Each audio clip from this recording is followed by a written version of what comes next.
have here. It is time for 320 review online. Who's in the chat? Is anybody here? I just sent out the announcement. I've posted it on Discord. I swear there's a few people watching. So if you're watching, feel free to say hi, because we're going to start the Kahoot in just a moment. We'll be reviewing a lot of the topics. There's more of a multiple choice, and we'll talk about it. We'll maybe do a vote on it.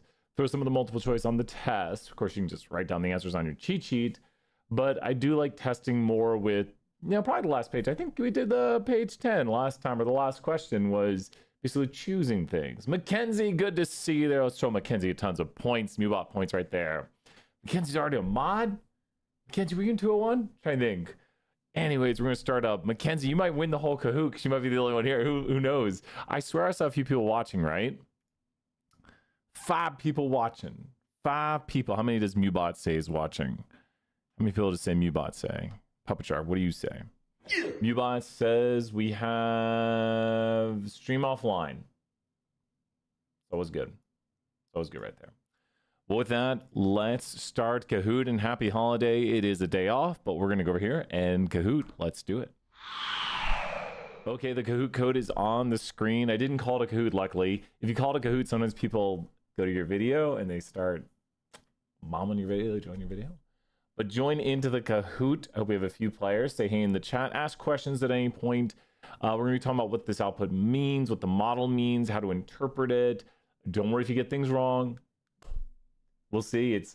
People are shocked sometimes about how much they know or don't know. You just go to kahoot.it, or you scan this code right here on the screen. Kahoot.it. Should say kahoot.it. Expand QR code. There's the QR code right there. Scan that QR code on the screen. Get the Kahoot app. No one's joined in yet. Get the Kahoot app. Join in. Yes. We have 1 player. We'll wait just a moment more. Rocket Star Dog right there. It's a cool. It's like one of those like dragon things that they wear in the parades. I think that's a new one. It's so interesting. I've been using Kahoot for 7 years. Adorable owl with a fox with an ice cream cone on its head. Interesting. Give another 10 seconds, see if anyone else joins in. It might be a head-to-head competition. And I do have a ridiculous amount of candy in my office right now. I got Mike and Ike's. I've got Sour Patch Kids. I got a bunch of things. And I've got Kahoot t-shirts. I have Kahoot t-shirts. Maybe if there's only 2 winners, we might just bring Kahoot t-shirts to class and say, hey, and they're soft. They're purple and they're soft. You can be a walking billboard for Kahoot, or you just wear it at home and then you don't have to worry about advertising. Advertise Batman. So with that, we're going to start here in 5 seconds. So if you're watching this right now, if you're in the stream, if you're not even 320, if you're 201, you could join in. You might know some of the answers. I think you'd know a few answers if you're 201. So one last thing I want to say before we start the Kahoot is this. That remember, your test is more written. So 320, if you're in my 320 class, or if you're in another class, you might have more multiple choice. Listen to what your instructor says your test is like. 320's tests are more like you have to explain things. So when you hear me say things, it's going to be more important than the question on the screen. So I'm going to go into detail and talk through the output with us starting the Kahoot. Here we go. 5, 4, 3, 2, 1. There's another countdown once I click the button. So here's the other countdown. In 3, 2, 1. Let's Kahoot. If someone wants to predict views people get on YouTube, what model would they use? So if someone wants to predict views on YouTube, so how are you deciding this, and what does this mean? What would you talk to your just insane? This is cool. I've never done a Kahoot with 2 people. If someone joins in, they can still join in. But I mean, wow, that's amazing. You got it. Because linear regression is used for a quantitative Y variable. Indicator variables are used for categorical X's. Logistic regression is used for a categorical Y, and please correct me if I say anything wrong. And then levels of interest are for the categorical Y's level of interest, like it comes last. So if we're predicting if someone will buy something, that will be logistic regression with the level of interest yes. So you have to understand like what we're doing. So if you've seen enough logistic models, it's categorical. If we're predicting views, then it's quantitative. So you're like, we're predicting views, quantitative model, linear regression, how many views we get. And you could do polynomial models and all that jazz. But this is knowing how to use your tools, and I'm so glad people got that. We got Funny. Don't worry, Funny Dove. I think you just joined. Funny Dove, let's throw you some points. Glad to have you here because we only had 2 answers on that one. So here we go with the next question. Let's see how everyone does. What is the typical miss the model makes? You got to select it from this output right here. The typical miss the model makes. Go ahead and pick the typical miss the model makes. This is a review question. You should know it. You still have to know things that are related to regression. And everyone got it. I love teaching honors classes. 201 joins and then get a bunch of points. And don't worry if you get it wrong, 201. The typical miss the model makes is known as the root mean squared error, also known as residual standard error. If you think about root mean squared error, square and root go away, so you get mean error. The reason we squared is because errors are positive and negative from the line. And so it gives you a typical error, like it takes the average error by, when you root it and square it, you just square it to make it positive and you undo it by rooting it. There's also things like mean absolute error, MAE, mean absolute percent error. All these things with error at the end are just figuring out how much you missed by on average. So when predicting somebody's height, this model was made to predict height, we typically miss their height by about 0.6 inches. No, this is GPA. I was like, that'd be a really good prediction to be about a half inch off on someone's height. But this is GPA if you look by the intercept, and it does have a statistically significant relationship with the weight. Weight, this is a simple model, so the significance of weight is the significance of the model. We don't really have to worry about R squared adjusted. Does anyone want to say in the chat? I'll mention in a moment, but does anyone want to say why R squared adjusted is not so much of a thing right now? The R squared is 4.61% of the variation in GPA, which I'm sorry is not listed here, but it is the Y variable of interest. Just trust me. It's explained by the variation in weight. When someone has a GPA of 0, we'd expect when someone has a weight of 0, which is impossible, we'd expect their GPA to be 3.7. Two individuals who differ in their weight by 1 pound are expected to differ in their GPA by 0.0037, where the person who weighs more is expected to have a lower GPA. The uncertainty in the coefficient of the intercept is about this. The uncertainty in the coefficient of weight is about this. The standardized metric of the intercept is the estimate over the standard error, 3.7 over 0.1. There you go, round your decimals. And that's the t, same as the standardizing estimate divided by standard error right here. And both are statistically significant, but the significance of the model is the significance of the x. Any questions on this? I've mentioned everything pretty much important. The model typically misses predicting someone's GPA by about 0.615, which is a pretty large miss. And the R squared adjusted does not need to be worried about because this is the simple world. And we start to care more about R squared adjusted when we have a multiple regression. R squared adjusted is for multiple regression, and it's R squared with a penalty term. It's a more fair way to compare models. Higher t-values lead to lower p's. You are correct. You can see right here, the higher t-value has the lower p-value, and the sign doesn't matter because we take the absolute value of the t. We plot both sides of the curve if you actually do it by hand. So it doesn't matter if it's positive 30 or negative 30. Further away from 0, yes, Mackenzie. Amazing answers right there. Mackenzie, were you in 201? Like, I'm recognizing your name more and more, seeing it on the chat. I feel like you were. Were you in our 201 class? You can still get those move up points. Here we go. Leaderboard time. Let's see who's winning. We got 4 in. All right answers so far. Don't worry if you get a miss. We're here to have fun, but I am impressed. I had Jordan Gill. Well, we'll throw you another 5,000 right there. Adorable Owl, Rockstar Dog, Funny Dove, and Cheerful Raccoon. Let's do the next question. What is the misclassification rate of the model? You're going to have to do a bunch of calculations here. Get ready. Look carefully at the screen and start to think through it. Now, I know there's not much time, but start calculating.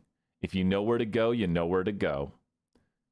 So misclassification, I'll give hints as we do this, is where we miss the actual and the predicted. And you have to look over the total. Take a guess if you're running out of time. If you're running out of time, take a guess. There's only really 2 plausible answers. Take a guess if you don't see it. Take a guess if you don't see it. Take a guess, take a guess. Oh, no, no one guessed. Oh, don't worry about being wrong. Pretend it's the test and you got to answer. What are the 2 plausible answers on the screen? What are the 2 plausible answers? There's only 2 plausible answers. Well, you can see one of those right. You can see one's the right answer. There's really only 2 plausible answers. See if anyone says. Blue orange, correct, Mackenzie, you're right. And why? Because models, the worst we do is the naive usually. Usually models can technically do worse than naive, but it's pretty odd if they do. And the naive will always get as good as the majority rate of whatever's in the model. So the naive model, which a lot of people don't know how to predict, would predict everybody is what? Yes or no? Be very careful. The naive model would predict everybody is what? Just type yes or no in the chat. The naive model would predict everybody is what? Yes or no? Like a question like this could say, explain to your boss how the naive model predicts and what the naive model would make as a prediction. Explain also the misclassification rate of this model. It would predict no. The majority level is no. You look at the actuals. Frankly, when doing the naive model, you don't even look at the predictions because that is from the model itself. The level of interest is yes. So the probabilities the model outputs, Lucy, good answers right there. The probabilities the model outputs are related to the probability of yes because last alphabetical. But the naive model always predicts the most common level for whatever the y variable is of interest, which is what it actually is. So we would have the predictions, everyone would be predicted no by default. Now, how do we get the misclassification rate of the naive? That would be, the naive is this. You just take the overall no rate and divide by this. That's the naive model, naive misclassification. The model's misclassification is taking the off diagonal.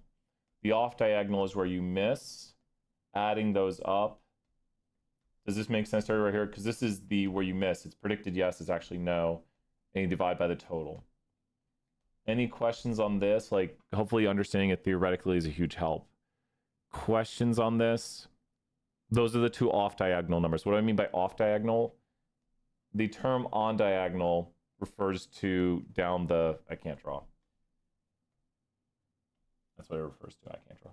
That's the on diagonal. The off diagonal is, if you think of a symmetric matrix, the middle diagonal of the matrix is the on diagonal. And the grand total is the grand total of the matrix. But I hope this makes sense right here. The naive model has a accuracy of, well, that's the accuracy of the naive. That's not the naive misclassification. So I made a mistake. That's the naive accuracy.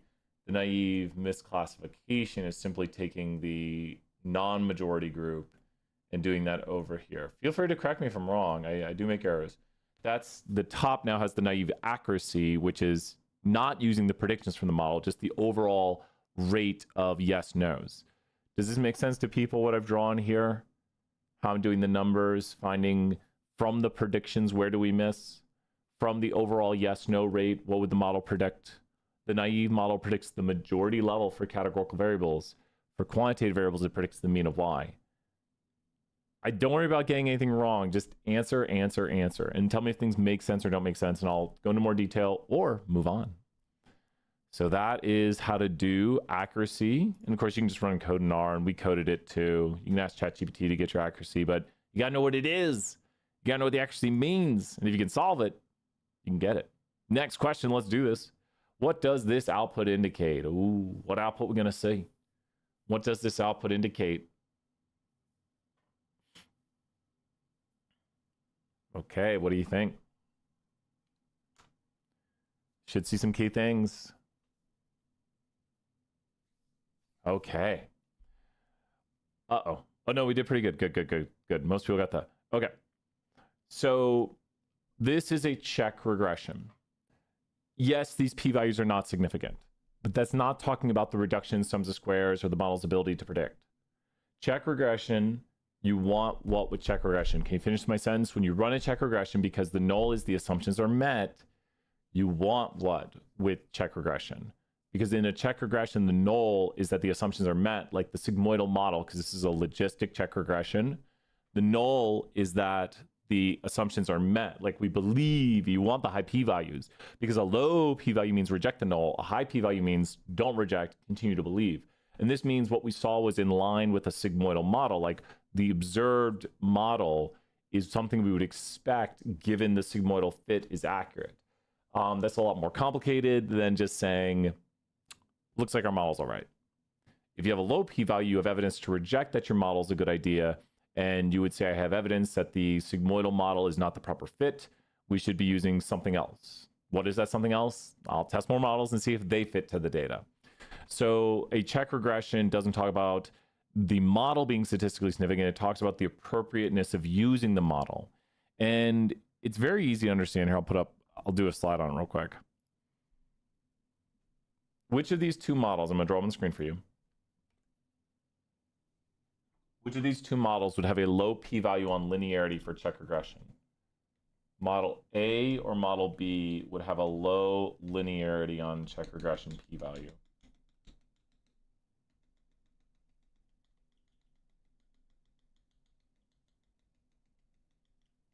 Could have done a trick on it.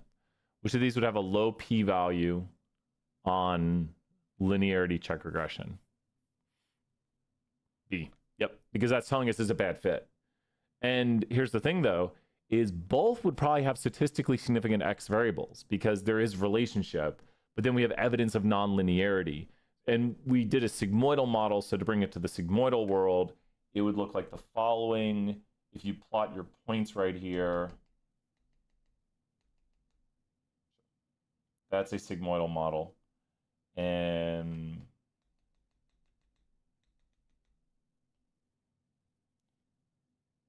I'm trying to think of make it harder. Well, I've already. Okay, which of these would have a? It's not because it's flat. Which of these would have a low p-value indicating bad fit?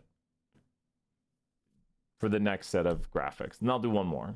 Which of these would have a low p-value for it'd be A, because you should have, as you move through X, it should have a monotonic relationship. Notice the non-monotonic, it goes up and then it goes down. That's a non-monotonic. So there's a non-monotonic relationship. It goes in more than one direction. And if we add in a C right here, would C have a high or low? Usually see something like this.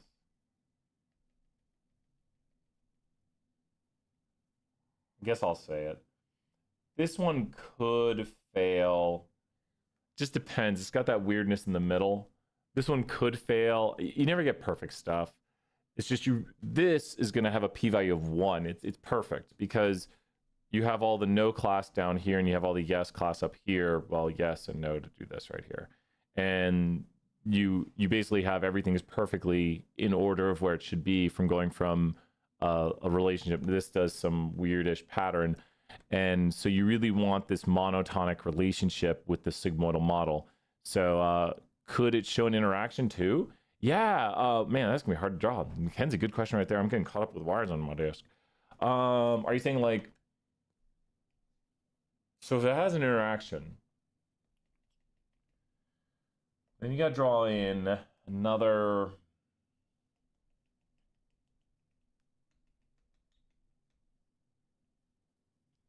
So this would be evidence of really strong interaction. It's like if we have like male, female or something, and we ask like, how does it indicate a probability? Notice that actually, you know what the overall model would look like? This is so good, Mackenzie, because if you fit the overall model, think about this, the overall model looks like this. So without the interaction term, the model actually makes a bad fit. And like that's the overall model. If you just don't even worry about the colors of the points and fit like that, you would get this. But if you fit with the interaction term along with the indicator variable, you get this. And yeah, the interaction term is going to allow the slopes to be different of these. Well, no, you would need the interaction term. Yeah, because they do have different slopes. They're inverse slopes of each other. Does that make sense, Mackenzie? If you fit a full model to this data set, it looks like this. If you fit within, and you would probably fail the goodness of fit test. The full model would fail the goodness of fit test and tell you it's a bad fit. If you fit with the interaction terms, you probably get a good fit and the model works perfectly. That's like a textbook example right there, which I drew. Amazing. Just go here. Wow. Okay, really good question. Making me think how to draw things out. I should know. I teach the class, right? Here we go. Leaderboard time. Adorable owl in the lead. Let's do the next question. How many assumptions do we fail? This is a bit of a trick question. I'm sorry. Maybe I can correct it. How many do we fail? It's tricky. I'm sorry if you get it wrong. I'm being mean. We fail assumptions for tests when the what's are what. If we're doing tests, you should know it. We fail the assumptions for the test when the what's are what. If your boss said, where should I worry? First off, I'd worry about what? Where do you think you should tell your boss to worry about most in this output? This is a bit of a mean question. So 2, good job. Well, I think you figured it out. I'll show in a moment. But where would you tell your boss to worry most with this? Where would you tell your boss to worry most? I would tell my boss to worry most where? Oh, I gotta show the output again. Yeah, linearity. I mean, that's a big thing. Linearity is what we're making a linear model. You might say, well, it doesn't look to have the lowest p-value because the other one's 0. It might, sometimes R calculates things weirdly, but I would first investigate the linearity because the normality might be due to outliers, which is a problem too. They're all problems. But yeah, so we really just have problems with linearity and normality. There's 2 p-values here, but the weight is the overall model because it's a simple world. And so I would tell my boss, we really need to look to see if the linear model is the right fit, because if the linear model is a bad fit, we might need to just do a whole different model. If normality is broken, we might remove some data that is wrong. You don't remove outliers because you don't like them. You remove outliers because they're wrong. Like someone told us they drink 10 days a week and we said, you can't. And they said, bet.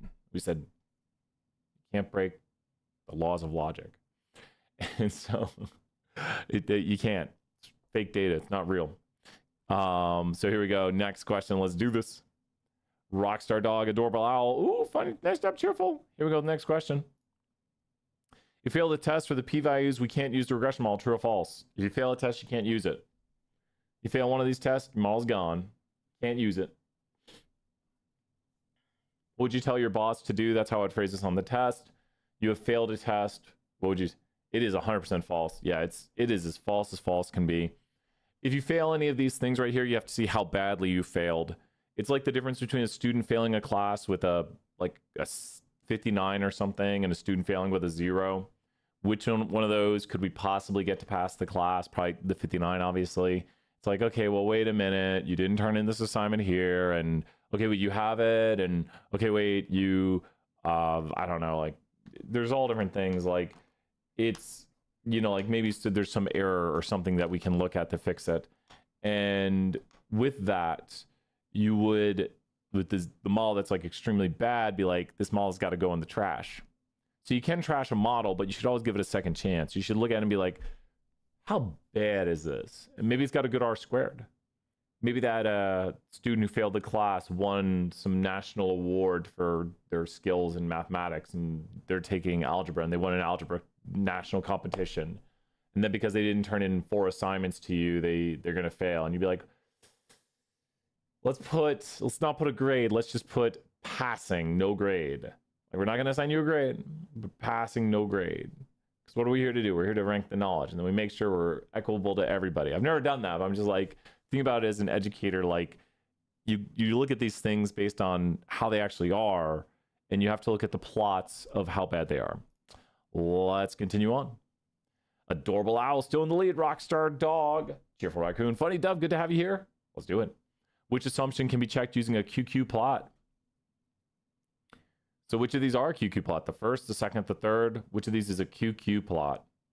First, second, third. Boom, man, everyone knows that. This is called a QQ plot for normality. That is the QQ plot for normality right there. So this one shows problems with the normality because down here on the low side, you've got deviations, which are due to those outliers all the way down here, down there in the histogram. Someone could say you could check with all the plots, but really this is what a QQ plot for normality is designed for. Hence why it's called a QQ plot. QQ stands for quantile quantile. The quantiles of the normal are matched with the quantiles of the residuals, and you plot based on standardized scores, z-scores. So you can see we plot, you know, most of the data out here, and it doesn't follow where it matches up. Like 0 should be there with 0, -1 should be there with -1, and it doesn't really line up well in a lot of spots, which means we have some sort of non-normality of the residuals. The other plots right here, you check linearity here by seeing if the line cuts through the middle of the data. You can see if there's outliers also, which is going to cause a problem with normality of residuals. And you can see equal spread to see how spread out the points are. There's a little bit of a bulging in the middle here. Tiny problem with equal spread. More of a problem with outliers. Big problem with normality of residuals. I give this model a, let me think. On normality, I give it a D, D minus. This is really bad. I don't like it. On linearity, I give it a B, maybe B minus. I don't see big problems, but I don't love it. Like it does look like it's starting to bend a little bit. So maybe C plus. I'm a little mad about that. And then on the equal spread, I give it a B minus. I'm not going to lower that one either. It's got a little bulge right there, not that bad, but mostly equal spread. So overall grade C minus, D plus average.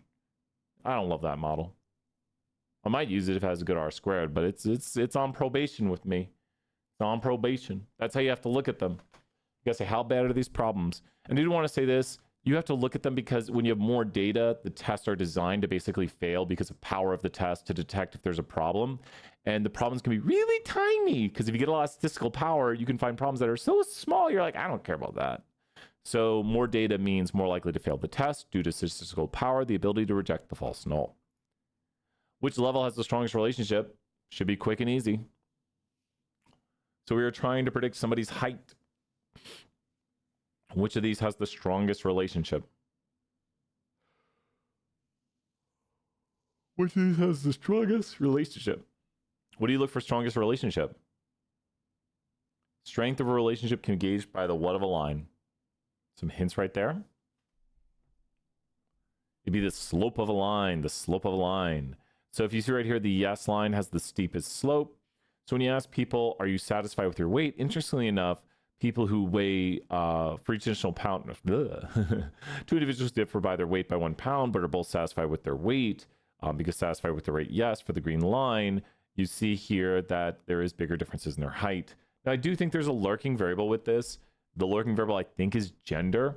And guys generally are taller, especially as they weigh more. Guys are generally taller. It doesn't mean they are. It just means typically we see this in the data. It's the trend according to the variable. And so I think also there's a connection between, I could run this. Why not? Let's do it. Let's make a multiple logistic, or not logistic, let's make a multiple regression model. So we're going to open up, this is the survey 10 data, height, weight, and they have an interaction with satisfied with weight. Getting everything open so we can actually make the model. File, new R script, really? Remind me later. I'll eventually download the new R. And okay, let's go in. Okay. And here we go, library red class. And data survey 10. And make a model from the linear model predicting, oh, wait, this is EX, so it's survey 09, I think. Yep. And we'll attach, because I hate typing these out. Man, this survey is from 15 years ago. How's everyone doing? How you doing, Mackenzie? How are you doing, Lucy?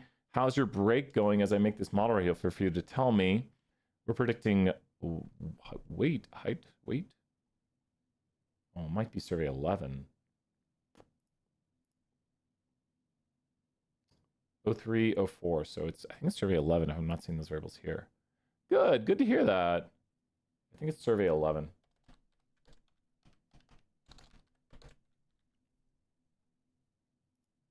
There it is. This is survey. It's last survey. There's only 3 surveys in here. We should do these surveys again. It's fun times. And we are predicting, look for a billionth time. We are predicting people's height.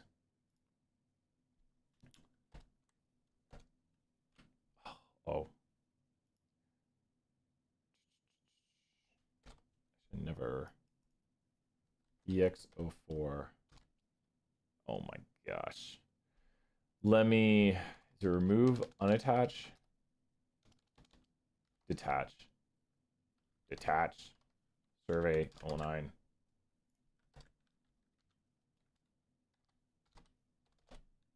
There we go. There we go.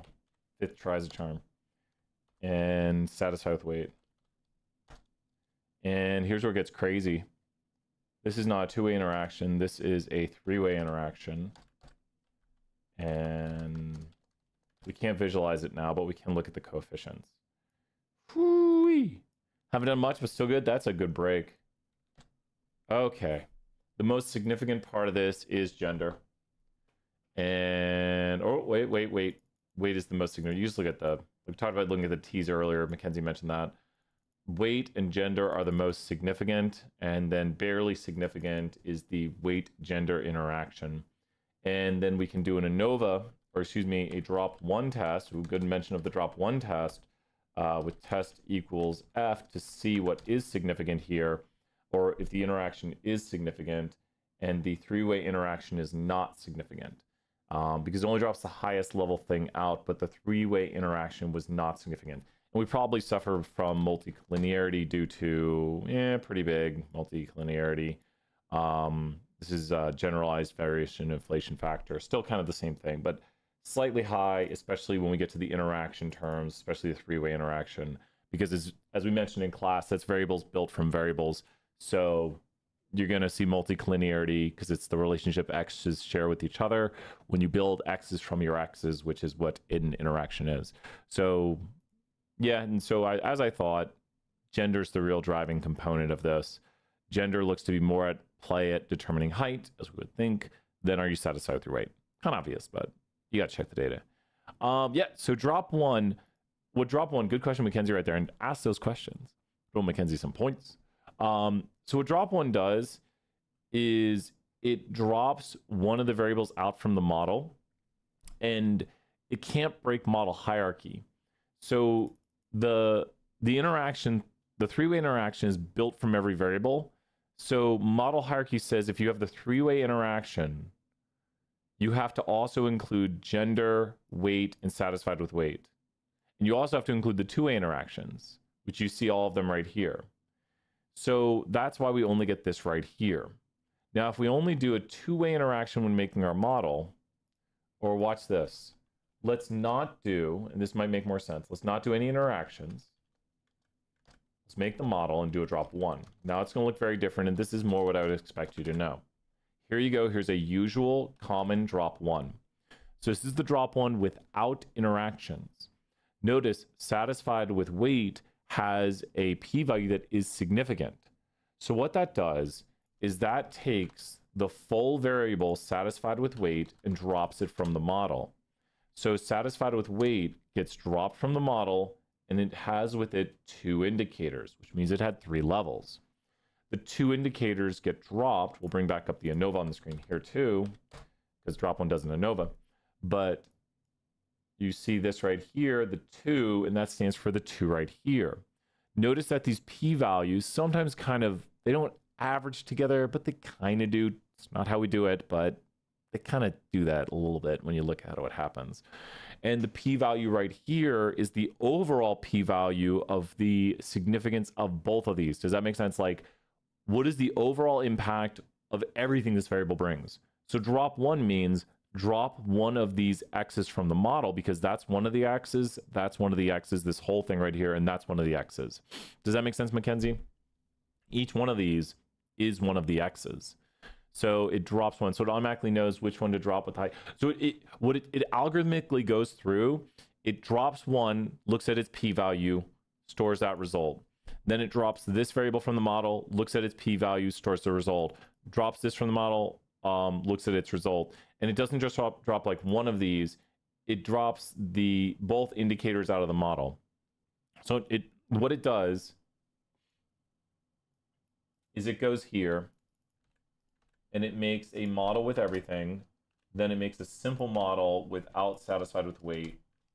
And then it runs ANOVA simple to complex and gets this p-value right here.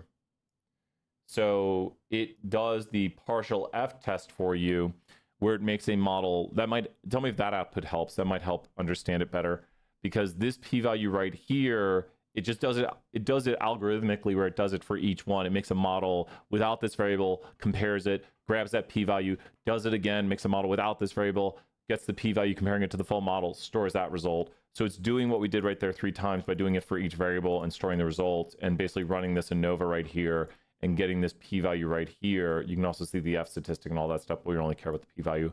Does that make more sense, Mackenzie? It algorithmically goes through, drops a variable out of the model, finds its significance, tells you it, drops a variable out of the model, finds its significance, tells you it, and it does it by making the partial F test. It does repeated partial F tests to find the results. Tell me if that helps.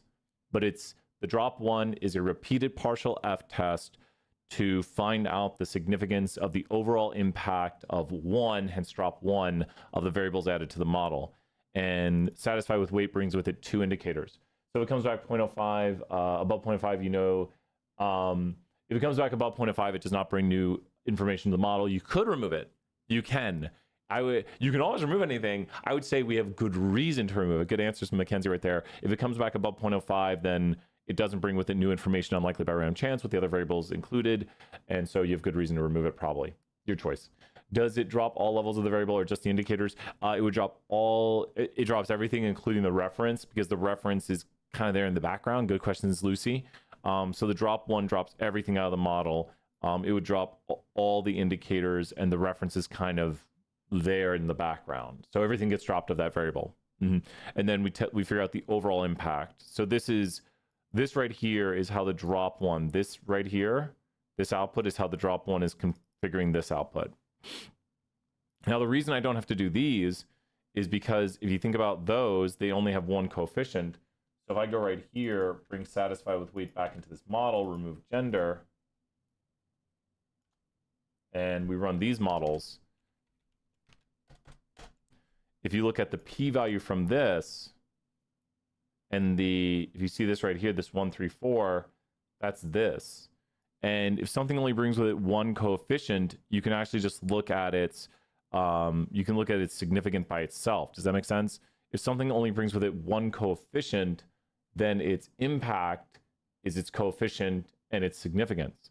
The reason we had to use drop one is because satisfied with weight had 3 levels, 2 indicators. And if you drop 2 indicators, you have to look at the overall impact of dropping more than one thing from the model, which is done via the partial F, which is quickly done via drop 1. On a scale 1 to 10, how much does this make sense right now? Everything I'm saying. Like 1 meaning is gibberish, 10 meaning, gosh, Brian, it's crystal clear. I could teach this class. I don't expect you to say 10s. I'm hoping for at least a certain number. Let's, on a scale 1 to 10, like 1 means you're completely lost. This is nonsense. 10 means you could just walk in tomorrow and teach the class for me. I say, Mackenzie Lucy, teach the class. Yes, I was hoping for 6s. Yeah, I was hoping for 6s. So I'll take 7. Thank you. I don't expect you to, I mean, I teach the class. But it's, you think about the knowledge you have to know how p-values work, you have to know how indicators work, you have to know how, it's a mountain we talk about. You're climbing up a mountain, and you have to know what a partial F is, you have to know what indicators are, you have to know what reference level is, you have to know what regression is, you have to know what so many things are. Really good questions. Let's hop back into the Kahoot. Keep asking those questions. Here we go. Multicollinearity. What is it? What is multicollinearity? Your boss asked you to explain multicollinearity. What graphics might they ask you to make? This is technically collinearity, though. If you want to talk about collinearity in the chat. So questions I could ask on this, I'm trying to relate to how I'd ask you to do it, is your boss asked you to explain what multicollinearity is, and what graphics could you make to look through it, and where would you be concerned, and why? A big thing to talk about. Multicollinearity is the shared variation in the x's. So what is this graphic called right here? Tool 1 has seen it. A lot of times in Tool 1, I think they forget what these things are called. This is not GG Ally. This graphic itself is made GG pairs. GG pairs in the GG Ally library is a really great way to visualize this. And this is called a what? Does anyone know what this graphic is called? What do you see right here? Core. What's it look like? Grid. Think of an M word for that. This is called a correlation matrix. A correlation matrix. And yay, Mackenzie got it. Correlation matrix. And it's got the values of correlation in one side of it because it's symmetric. It's got the univariate distribution of miles per gallon of disp right there, which is displacement for cars. It's got the visualization of the relationship with the factors for straight or V block. And so, yeah, really good visualization right here. And I wouldn't probably show this in a meeting, but you can see that they're the highest levels of multicollinearity or collinearity between 2 x's is between like weight and displacement, horsepower and displacement. Oh, they're all related. Everything in a car is related, like how much miles per gallon it gets is related to its weight and horsepower and displacement. And you don't want your x's to share the same sources of variation. It's just like throwing a party and everyone brings the same food. And you're like, why'd you all bring pizza? And they're like, because pizza's awesome. And you're like, you got it. And you see pizza. But in the reality, everyone brings pizza and you're like, where are the drinks? Where's the salad? Where's the adult beverages if you're over 21? So you want people to bring different things, i.e., you want your x's to bring with them new information, and you don't want your x's to be correlated, especially at this high level. And this is, once again, collinearity. It just gets harder to display visually multicollinearity. But it's when your x's have multiple overlapping in the sources of variation that they bring, and it can be measured by things like VIF. High VIF stands for high variance inflation factor. And if we have high variance inflation factor, our model gets confused. Like, you'd be confused on which friend to invite to the party. Your model does not know which x to bring into the model. So VIF, harmful for descriptive models, not so much for predictive models. Okay, Adorable Owl in the lead with Rockstar Dog right behind. Good job, Cheerful Raccoon and Funny Dove. Let's do the next question. What does VIF indicate? What does VIF indicate? What do the VIFs indicate? What do these VIFs indicate? Oh. How happy are you on a scale 1 to 10 if this is how your VIFs come out? On a 1 to 10 scale, how happy are you on a scale 1 to 10 if this is the way your VIFs turn out? If you run VIFs on your model and they turn out this way on a 1 to 10 scale, how happy are you? Ooh. The answer is 10 out of 10. What is the best value of VIF? I'm going to draw out how to do VIF here again. The best possible value of VIF is what? Think over that as I write this out for you. VIF stands for variance inflation factor. It's found via the formula. VIF, sure, it's an acronym, equals 1 over 1 minus r squared sub I. And the r squared sub I is found by a model where we have the x's. So r squared sub I is the significance, we'll do a little like bracket thing, found from a model where we predict the ith x from a model. And I believe we use like betas or alphas for that. Alpha sub 0 plus alpha sub 1. I don't know why we use alphas now. I just see in the textbook say alpha sometime. I don't want to use betas anymore for this. And then x sub 1 or whatever it is plus x or alpha, we go dot dot dot dot dot j, and then x sub j. There you go. So what do you notice here? This is a model predicting x from the x's. So r squared sub I means you're predicting for the ith x, just one of your x's in the model. So we do this for each x, come up with an r squared sub I, and you want r squared sub I to be equal to what? Like, once again, these are questions I could ask, like explain to your boss why you want r squared sub I to be equal to a certain value and what value. Tell your boss what would be a good value of r squared sub I and why. Because r squared sub I is the amount of variation in your x from explained by your other x's. It is literally multicollinearity, which then we have a way of turning into another value over there. You want r squared sub I to be equal to what? Don't worry about being wrong. Just take guesses. You want r squared sub I to be equal to what? Would you like it to be equal to? The better values of r squared sub I are closer to what? The better values of r squared, so think, it's variation in your x's. Boom, Lucy, you got it, because you don't want them to share variation. So now if you solve this equation, you get 1 over 1. So the best value of VIF is 1 because it's an inflation factor to your variance, and variance is bad. It's basically variation in our understanding of the x. So you do not want high variance inflation factor. You don't want it because if there's high variance inflation, that means you've got more uncertainty in it. This means you have no overlap in your x's. That's as small as variance inflation can get. But what happens if your r squared sub I is equal to this? What is VIF then equal to? 100. Just solve it out. It's equals 1 over 0.01. And so you get 1 over that. It's 100 when you solve for it. And with this, we would take the square root of it. So if you square root VIF, you get standard error inflation factor. Standard error, sure. Standard error inflation factor. Standard error inflation factor. And so if you square root this, you get 10, which means you have about 10 times the uncertainty in your x. That means if you made an interval, Stat 201 knows about intervals. If your normal interval were to be this wide, then you'd have an interval about 10 times wider for what the x might be. And if we have the value of 0, 0 could be contained in that interval, and we might not have statistically significant x's. Because we're so uncertain on what the value of the x is, we extend the interval due to the high variance inflation. So you don't want variance inflation. You want there to be next to no, and these are close to 1, so it indicates next to no variance inflation. It's very good.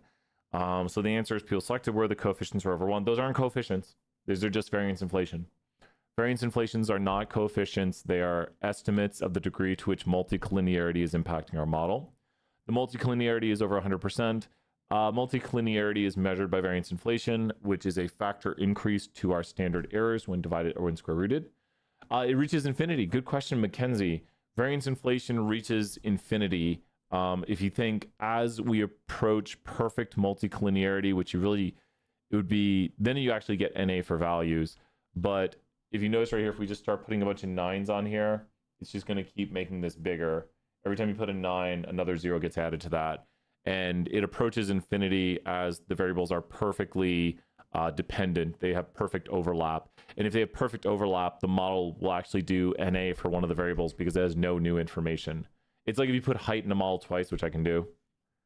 I probably can do it. Or what you need to do is this. You need to go to your data. And you go to survey 11 we're using. And you go height 2. You store into it ex4 height. And then you go attach on it again, because I got to reattach it. Should detach it, but whatever. And then you throw into the model height 2. And then you do a summary of the model. So now that it has perfect variance inflation, you see it's even mad at me. Perfect fit or whatever. Oh, I used EX04 weight. And let's move this. I predicted height from height. You don't want to do that. That's why it said perfect fit. Okay, now let's do it. There we go. Oh, it just dumped the variable. It just said no, which is what it does, and that didn't even do it inside of here. So what you could do is you could make it a near perfect fit by going to height 2 and go to position 1 or 2 or whatever and just store into it a random height. Now we refit the model, and now it has a near. Ooh, really? Is it still height 2? I would have thought the variance inflation. Oh, because that's not the right model. M1. There we go. Is it really not that high of a variance inflation? That's weird. If so, I thought it was much higher. Well, that's shocking, but how is it that far different? It's not significant though. So you do not want high variance inflation factor. You do not want high variance inflation factor. It's a measure of multicollinearity. Closer to 1 means no multicollinearity. We don't want it. It doesn't destroy a model. It hurts our ability to find significant x's. Adorable owl, rockstar dog, cheerful raccoon, and funny dove. Next question, let's go. What does the p-value for the interaction mean? This is what things always mean in the multiple world. This is what a p-value would always mean in a multiple world. So you should see some keywording right here. What does it mean? This is what it always means in the multiple world. Significance in the multiple world always means you what? Significance in the multiple world always means what? I hope you read one answer and we're like, yes. It always means you bring new information. Doesn't mean the variable, great job, yeah, everyone got it who answered. It means you bring with you, the variable brings with itself new information, because you see right here, the interaction term is right here. The colon indicates that, and thus you see it is significant, and it brings with it new information to help explain the y variable of interest. So very important right there. And yeah, that's all there's to say about that output. Brings with it new information. Ooh, this is a close race. I like this. I only have 2 people playing, but only kind of do, but still I like it. Here we go. What model exists in this output? Look at the formula. Should be able to figure this out. Oh, yes. You need to look at this formula right here. I did change this question. You need to look at this. Well, well, I made it too easy. It's really easy, and I'm not plugging it right. It's too easy. I made it too easy. I made it too easy. There's multiple hints. Multiple hints. Look for the hints. Look for the hints. Look for the hints. Stepwise models are not. How do we get 2 more answers? How do we get 2 more answers? I'll take 2 more answers. Stepwise models are not going to be on the test, so hence I changed this one. It was a different question before I rewrote it. And I just rewrote it like an hour ago or so. But if you look at this right here, this is the naive model. It also says it up there. It also says naive model. Not going to talk much about stepwise models because don't want to do that. We go for about a little over an hour today. The naive model would predict everybody is what height. The naive model would predict everybody is the what height. What height would the naive model predict everyone to be? And this is how you write it in R. So to make a naive model, you literally go, you just put tilde1. And then you do summary. It's M2 right now. What height would the naive model predict everyone to be? It has no x's. The naive model has no x's. The naive model is a no x model written by doing tilde1. So what height does it predict everyone to be? What height do you think this is? What height do you think that is?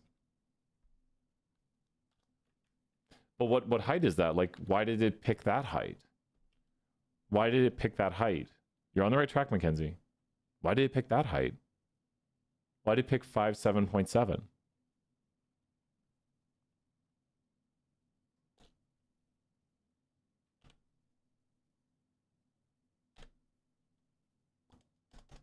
There you go. It predicts the mean of the quantitative variable of interest. So the naive model for quantitative predicts the mean, because if we don't know any x's, we just say, well, I guess everyone's the average. If we don't know anything about a categorical y, we just predict everyone's the majority level. So the naive model is a model with no x's. You can write it inside of R by doing the tilde1, but you have to know what it is more importantly. It's not coding about it. It's why do we use this? What is this? It's a model where you only have the y variable. We have the height of people.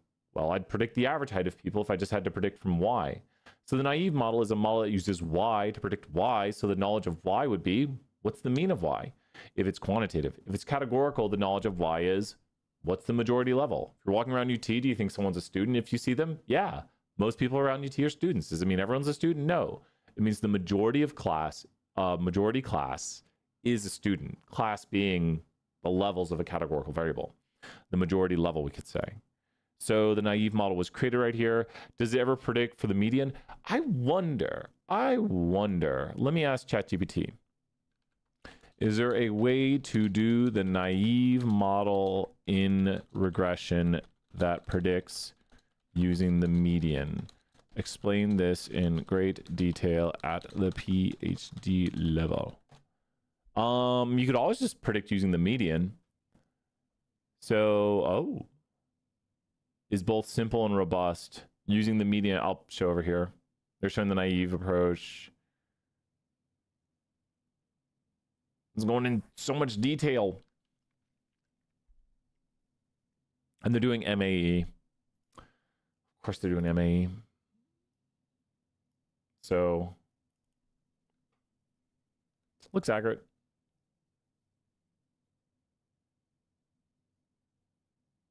Yeah, it's talking about predicting using the median right now.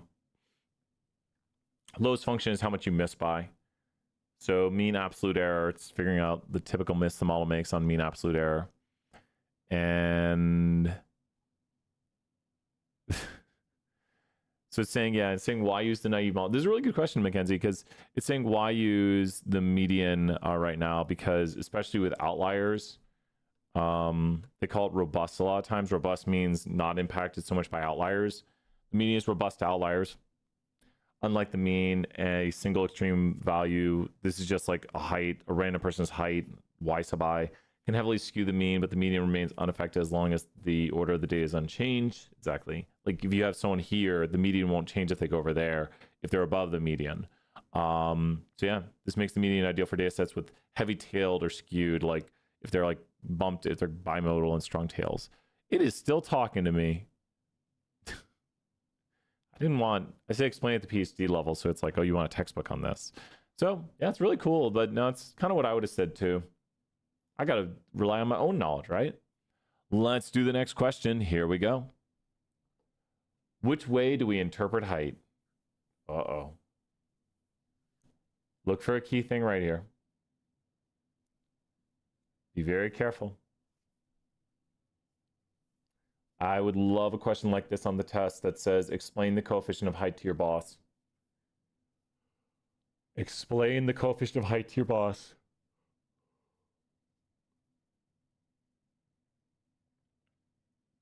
Ooh, look, the answers are across the board. Why is it probability?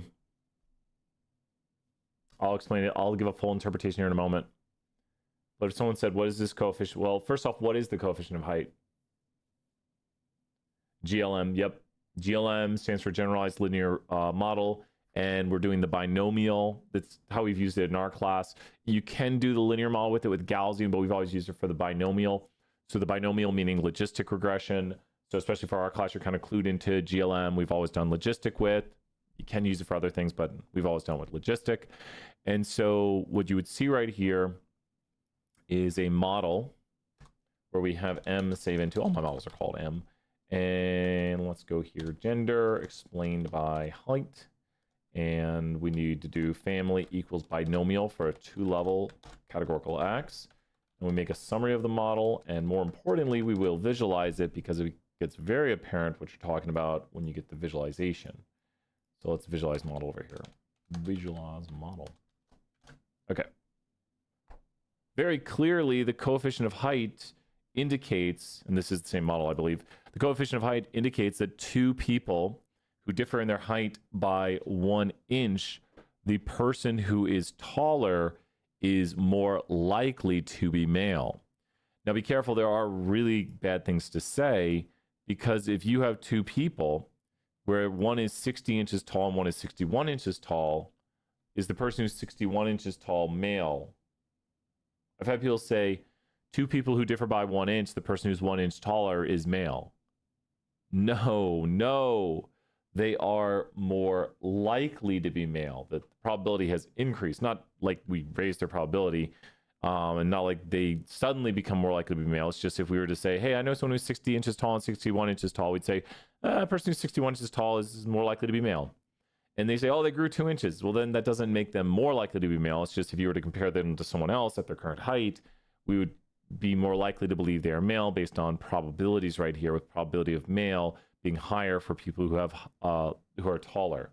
It doesn't mean they are male, and you have to be very careful on those interpretations. And this is not how much the probability increases by. Because if you say for each additional inch, someone, no, don't do that. Always talk about two individuals because that's what the model compares. Does that make sense? I am going to have an interpretation question on the final, interpreting, especially logistic. So many people get this wrong. So many people do not know how to interpret that coefficient or what it means. You only look at the sign of it to indicate a positive or negative sigmoidal relationship. Like if we did something like predicting gender and we did his GPA in here. Class GPA. Now we run it and it's sigmoidal down. So two individuals who differ in their GPA by 1 point, the person with the higher GPA is less likely to be male. We know less likely because we see here the negative coefficient, and that's all we look at when it comes to logistic regression on interpreting the coefficient, because this is all in not the units that we usually do, because we have to convert the way we predict with it. So be very careful on those interpretations. You only look at the sign to indicate a positive sigmoidal or a negative sigmoidal relationship. Okay, next question. Here we go. It's close, but it could be one question. You never know. Which of the following is true about r squared adjusted? We talked about it earlier. R squared adjusted. What is true about it? Which of the following is true? Pretty sure there's a multi-select. It's a multi-select. What is the highest value of r squared? The highest value of r squared is 1. R squared adjusted is a penalized r squared. So it can't be over 1. Good job. No one got it can be over 1. That is not true. But if r squared can go down to 0 and r squared adjusted is penalized, then r squared adjusted can be negative. And r squared adjusted is a great way to compare models. So you can use r squared adjusted to compare models. And yeah, really good right there. So r squared adjusted, great way to compare models, because you basically take your r squared, and if it has more variables, it's penalized more. it does it for us. We don't have to do the calculations. I can't imagine doing them by hand. I only really work with you guys on simple formulas. So yeah, R squared adjusted, definitely don't do it by hand. But it's a penalized version of your R squared based on how many variables are in the model. Since R squared can go to 0 and R squared adjusted is penalized, R squared adjusted can be negative. It's used to fairly compare models with different amounts of variables to see which model is better, because models with more variables will typically have higher R squareds, but if the variables are not good, then the penalty is going to hurt us more than it does to get the variables. Here we go. Adorable owl, rockstar dog, close behind. Let's do the next question. Someone creates a regression using months of the year. How many indicators will there be? I should have done where you have to slide across the thing. They have slider questions now. I need to update these. I should make a whole new Kahoot. Whole new Kahoots. I update things, but I need to like literally update the questions. When it comes to indicator variables are created from categorical X's. So you have to know that. And so if you have months of the year, like January, February, March, April, May, yada, yada, yada, then you would have 12 months of the year, but one of them becomes the reference level, and thus you would have 11. So there are 11 indicators, and there is one what? There's 11 indicators, and there's one what? There's 11 indicators, and there's one what? There's 11 indicator levels, and then there's, and what month would it be? Other good questions, just be like, explain to your boss how this would be. Not levels of interest. Good guess. Good points right there. Levels of interest is for the Y variable. The Y variable has a level of interest. The X's have indicators and reference levels. The reference level is the first alphabetical. So January, it'd be April. It'd be April, I believe. April would be the reference level because it's the first alphabetical. Does that make sense, Mackenzie? There are indicators, which we see. And if you remember back, we did models earlier with satisfied with weight. And if you go to the satisfied with weight model and you take a look at it, you'll notice satisfied with weight has 3 levels, but we only see 2. So if we go to levels of satisfied with weight, so there it is. There are 3 levels, but the first level is no, I wish I weighed less. And that is alphabetically first because yes is alphabetically last. And they have to go in order. No is the same. I wish I weighed, and then more LM right there. So this is the alphabetical first.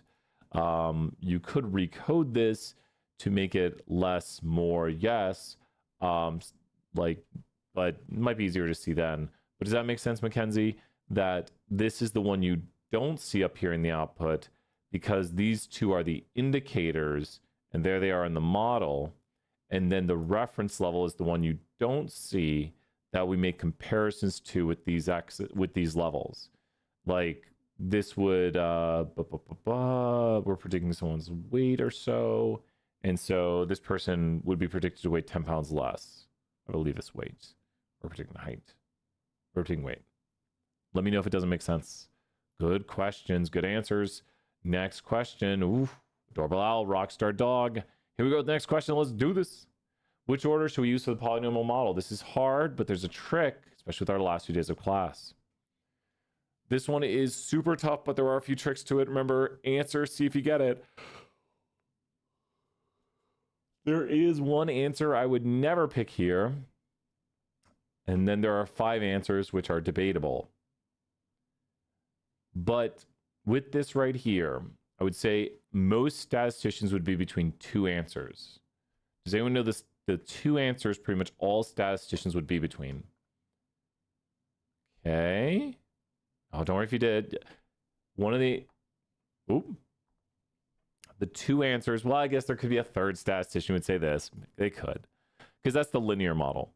So the linear model is right here, but the R squared adjusted is much lower, and so is the AICC, Ake-Ike's information criteria corrected, much higher. Using AICC, you should pick the one with the whattest AICC. Using AICC, you should use the model with the whattest AICC. And that's a good standard. If you wrote that on the test, I'm going to do the other standard here, which we taught earlier. Using AICC, pick the model with the whattest AICC. Because if the answer is 2, then pick the model with the what is AICC. Lowest. AICC can go down to negative infinity. Lowest. Great job, loser. Yep. AICC, you want to be lower. That is kind of an additional. It helps with this, but we did talk about R squared adjusted, which you want to be higher. But what you do with the R squared adjusted from this output is you take your highest R squared adjusted, and from your highest R squared adjusted, you subtract 0.005, not 0.05, 0.005, which is a small decrease to it.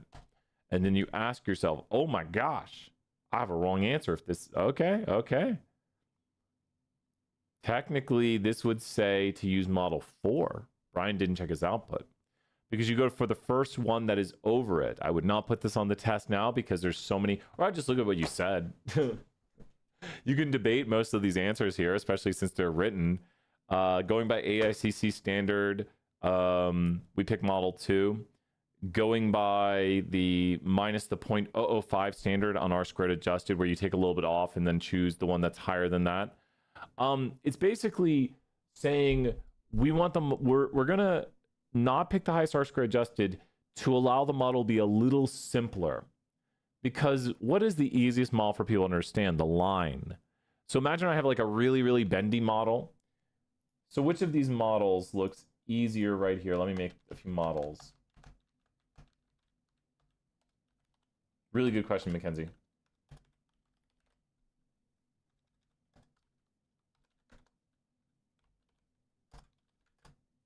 Which of these models? Is it mad at me? Unexpected equals. Oh. Which of these models looks easiest to understand right here? And do we subtract from... Oh, I'll show you right here. I'll go through this again right here. And this is the output we made anyways for it. Do any of these models here stick out like a sore thumb and are easiest to understand if you saw it? Do any of these models over here seem like, yeah, I'd understand how to talk about that model pretty well? Do any of these models stick out to you as like, oh, we could talk about that pretty easily? The easiest one for people to understand a lot of times is going to be the linear model. Exactly, the linear model. So that right there is the easiest to understand. Like we've done that a lot. We understand a line. We learned it in middle school. But now we've got a ton more models right here. So here's the procedure. One of the quickest ways to do this, which we taught for a moment, but not required to know because you can get the question right without doing this, is to simply look for the model with the lowest AIC. And AICC is the corrected version. So you could go to the lowest AICC and you're done. Life is easy. And notice all you're just looking here is at the lowest. We talked, and I showed this in class where we made a table of models to compare, and that's what you have right here, is a bunch of different models with different polynomial orders, and you're just comparing them on these metrics.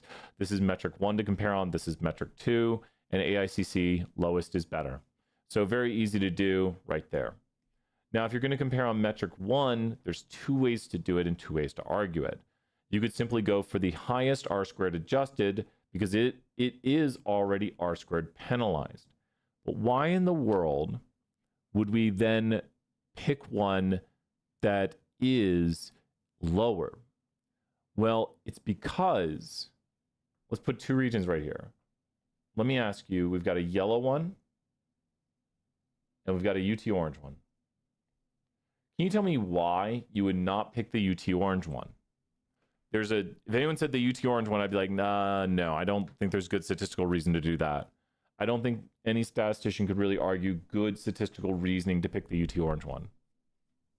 This is how I like to write questions. Like your friend has suggested the orange one to you. So now I'm thinking about how I'd write this. I would be like, give the reasoning someone would say for picking these. The UT orange one is more complex. It has higher polynomial bends to it. It's the really, really bendy model in here that bends every which way. It's the most complex model, and it does worse than this model. So it adds complexity and does worse. That's not good. We don't want hard to understand models. So why would you pick a worse model that's more complex? Does that make sense? Your friend's like, I can make you a cheeseburger and it's awesome. You're like, cool. And the other friend's like, I can make you a cheeseburger with sous vide sauce and demi glaze, and it's going to be fried and it's going to be a duck stuffed inside of it. And you're like, hey, but that cheeseburger actually sounds worse and it's more complicated. And you're like, yeah, but I can do it. And you're like, no, that's all right. I don't need that. And that's what we have going on right here. Is this right here is just like the bun with no meat. This model, we're like, that doesn't cut it. This model is like our cheeseburger right here. Like, that's good. It's more complex, but we got what we wanted out of it. It's got enough of an R-squared adjusted because it's close enough to the other ones. If you basically minus off 0.005 off this, and you'd only subtract it off that one, it's close enough because we get basically 0.0408, and that's basically this value right here. So it's almost as good, because this model right here, it's more complex. It's gonna have like frills on it. It's gonna have a bigger burger, and it's gonna have like sauce on it, and it's a little more complex. But this model down here is like insanity going on, to where like they poured sauce over it too. It's on a plate with sauce, and just, it's like, what have you done to this? So you're really trying to find that point at which your model is good enough. Does that make sense, Mackenzie? So the point of this is, when is our model complex enough? When does it do well enough? And as you go down on order, you get more complex. Complexity is bad. You don't want complex models. They're hard to understand. We'd like simpler models, but then you have to look at the metrics of how they're doing.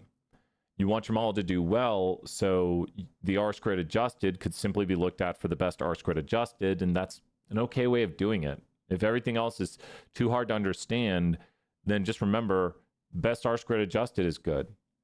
Best AIC, C or AIC, whichever one you use, if it's Akaike's corrected or Akaike's criteria, he made improvements and made his corrected criteria, that's fine. And if you notice the AICC and the subtracting the 0.005 method on the R-squared adjusted converge to the same answer-ish, because technically a third person can come along, maybe Dr. Petrie, and select this one inside of here, because they're saying it's like a happy medium and it meets the 0.005 standard. And the answer is, all those models are also pretty similar, but I wouldn't go above. If you say going above 6, that's a wrong answer. If you said use the linear model, I would say we could do better. If you say I'm using a descriptive model, I say, okay, maybe just use the linear model. There's so many arguments that can be made. So, but to finish this off, the only thing I think someone couldn't argue with me and get points on and give a valid argument is anything lower than this. Anything down there is a more complex model that does worse. I don't know how they could argue it. Statistician could try to figure out a way to argue that with me, but no, you can't argue that. At least I can't think of a statistical way to do it. So now we get to the last question. Here we go. Adorable Owl. Here we go.